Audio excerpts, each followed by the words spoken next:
नमस्कार साथियों। हम जो अभी चर्चा करने जा रहे हैं वो राजस्थान विश्वविद्यालय में अभी जो न्यू एजुकेशन पॉलिसी 2020 लागू हो गई है और फर्स्ट ईयर से सेमेस्टर सिस्टम भी लागू हो चुका है। तो उस सेमेस्टर में जो पहला सेमेस्टर है, फर्स्ट सेमेस्टर, उसमें BCom, BBA, BSc mathematics, BSc bio, BBA, BCA और बीए, इन सब में सामान्य हिंदी, जनरल हिंदी का एक पेपर लगा है।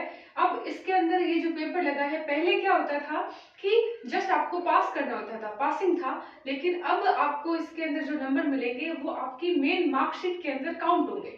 तो उसके लिए मेरे बच्चों को कोई समस्या नहीं रहे इस सिलेबस को लेके, तो वो सिलेबस डिस्कस करने के लिए मैं ये वीडियो बना रही हूँ। हम जो देखेंगे कि इस फर्स्ट सेमेस्टर में आपकी सिर्फ सामान्य हिंदी अर्थात व्याकरण लगा है। हिंदी का व्याकरण जो सिर्फ आप जो बचपन से ही पढ़ते आ रहे हैं, संज्ञा, सर्वनाम, संधि, समास, प्रत्यय, उपसर्ग, इनके बारे में और निबंध के बारे में मुख्यतः पूछे जाएंगे। आपका जो दूसरा सेमेस्टर आएगा उसके अंदर हिंदी साहित्य की कुछ रचनाएं लगी होगी। तो अभी के सेमेस्टर में आपको पेपर जब आपके हाथ में होगा एग्जाम हॉल में, तो उस पेपर में आप देखेंगे 3 खंडों में आपके प्रश्न होंगे। फर्स्ट खंड, खंड अ, खंड ब और खंड स। ऐसे आपके कुल जो सिलेबस है उसमें 4 इकाई लगी हुई, 4 यूनिट है। पहली इकाई और दूसरी इकाई जो इसके अंदर जो सिलेबस दे रखा है वो खंड अ में एक प्रश्न पूछा जाएगा। उस एक पहला जो प्रश्न लिखा आएगा उस पहले प्रश्न में कुल 8 प्रश्न पूछे जाएंगे। ठीक है, उन 8 प्रश्नों में हम देखेंगे कि ये जो नंबर है वो 2-2 नंबर के बांटे गए हैं। जैसे कि हम बात करते हैं खंड अ के अंदर 2 इकाई है। जो पहली इकाई है उस पहली इकाई के अंदर जो भाग 1 है और भाग 2, हर किसी इकाई में 2 भाग बांटा गया है। तो पहले जो भाग 1 है, इस भाग 1 में जो दे रखा है वो प्रत्यय, उपसर्ग, संधि और समास। तो ये जो चारों टॉपिक है, इस चारों टॉपिक से 2 प्रश्न पूछे जाएंगे। ऐसे ही भाग 2 में दे रखा है संज्ञा, सर्वनाम, क्रिया विशेषण और क्रिया विशेषण। इससे संबंधित जो भी प्रश्न होंगे वो 2 प्रश्न ही पूछे जाएंगे। ऐसे ही इकाई 2 में दे रखा है शुद्ध शब्द और शुद्ध वाक्य। तो शुद्ध शब्द और शुद्ध वाक्य दोनों में से कोई जो भी देगा वो 2 प्रश्न देगा, जो कि प्रत्येक कितने 2 नंबर का होगा।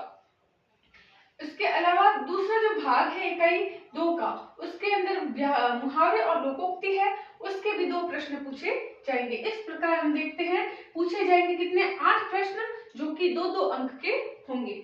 तो 2-2 एक प्रश्न कितने नंबर का हो गया? 1 नंबर का हो गया, तो टोटल 8 नंबर का हो गया। फिर हम देखते हैं खंड 2। खंड 2 में 2 प्रश्न पूछे जाएंगे, 2 प्रश्न और तीसरा प्रश्न। पहला प्रश्न तो हो गया जिसमें 8 प्रश्न है। फिर दूसरे प्रश्न में हम देखेंगे आपको पूछा जाएगा इकाई 3 का संक्षेपण, जिसके अंदर आपको पैराग्राफ दिया होगा, उस पैराग्राफ को समरी छोटा लिखना है। उसको अच्छे से पढ़ेंगे और उसको पढ़ के आप समझेंगे और उसका शीर्षक देते हुए आपको उसको छोटा करके, आप जैसे इंग्लिश में लिखते थे एक पैराग्राफ आता था उसकी समरी लिखते थे, उसका छोटा रूप लिखते थे, कुछ लाइनों में उस पूरे पैराग्राफ को समझा देते थे, वैसे ही उस पूरे हिंदी के बड़े पैराग्राफ को आपको कुछ लाइनों में समझाना है।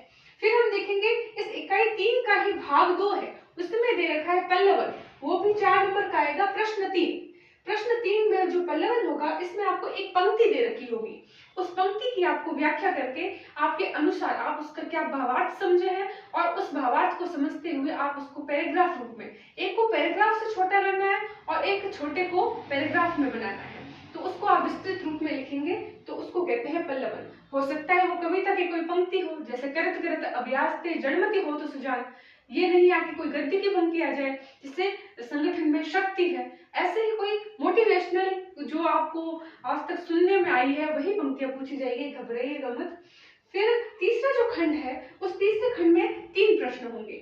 चौथा प्रश्न होगा वो होगा पत्र का, जिसमें आपको 2 पत्र दिए जाएंगे, उनमें से एक पत्र करना होगा और वो एक पत्र कितने नंबर का होगा? 4 नंबर का होगा। और इससे 5वां प्रश्न भी पत्र का ही होगा, वो उसमें और 2 प्रश्न पत्र दिए जाएंगे, उस 2 पत्रों में से एक पत्र आपको करना होगा। कहने का मतलब है 4 पत्र आपको दिए जाएंगे, उनमें से 2 पत्र आपको करने हैं और दोनों ही पत्र 4-4 नंबर के हैं। और इस 3rd यूनिट में ही जो भाग 2 है उसमें है आपका निबंध। जो निबंध है वो 8 नंबर का है और वो 8 नंबर अकेला निबंध देगा। तो इस प्रकार आपके पूरे पेपर में 3 जो खंड है उस 3 खंडों में प्रश्न बनेंगे और आपके टोटल 6 प्रश्न आएंगे। उम्मीद है आप मेरे इस वीडियो से सिलेबस को समझ गए होंगे। अपनी तैयारी को करते रहिए और अच्छे से एग्जाम दीजिएगा और ऑल द बेस्ट। अच्छा करना, तभी आगे के सेमेस्टर में आप पहुंच पाएंगे और पीछे की एक मंजिल जो है वो जब अच्छे से पार हो जाती है तो आगे की मंजिल पार करने में और ज्यादा उत्साह रहता है। तो सभी को all the best. Bye bye.